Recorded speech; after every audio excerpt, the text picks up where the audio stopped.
ভাবুন তো, এমন একটি ট্রেন চলছে যেখানে নেই ডিজেলের ধোঁয়া, নেই কয়লার কালো ধোঁয়া। ট্রেন চলছে কিন্তু চিমনি দিয়ে বের হচ্ছে শুধু জলীয় বাষ্প। শুনতে অবাক লাগলেও এটাই বাস্তব। ভারত এখন সেই প্রযুক্তির যুগে প্রবেশ করেছে যেখানে ট্রেনের জ্বালানি হলো হাইড্রোজেন। ভারতীয় রেলওয়ে দীর্ঘদিন ধরে বিশ্বের অন্যতম বৃহৎ রেল নেটওয়ার্ক। কয়লা থেকে ডিজেল, ডিজেল থেকে বৈদ্যুতিক ট্রেন, এই দীর্ঘ যাত্রার পর এবার ভারত আরো এক ধাপ এগিয়ে হাইড্রোজেন প্রযুক্তির দিকে পা বাড়িয়েছে। হাইড্রোজেন ট্রেন প্রচলিত ইঞ্জিনের পরিবর্তে থাকে ফুয়েল সেল প্রযুক্তি।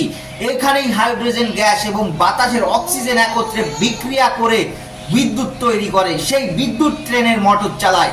সবচেয়ে আশ্চর্যের বিষয় হলো এই পুরো প্রক্রিয়ায় ক্ষতিকর ধোঁয়া বা কার্বন ডাইঅক্সাইড প্রায় নির্গত হয় না, বরং নির্গত হয় শুধুমাত্র জলীয় বাষ্প। তাই একে ভবিষ্যতের পরিবেশ বান্ধব পরিবহন প্রযুক্তি বলা হচ্ছে। বিশ্বে জার্মানি, জাপান, চীন সহ কয়েকটি দেশ ইতিমধ্যেই এই প্রযুক্তি নিয়ে কাজ করেছে।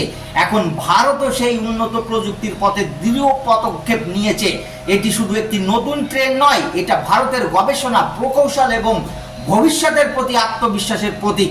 ভিডিওটি যদি তোমাদের কাছে তথ্যভিত্তিক মনে হয় তাহলে অবশ্যই লাইক, কমেন্ট এবং শেয়ার করতে ভুলবে না। ধন্যবাদ।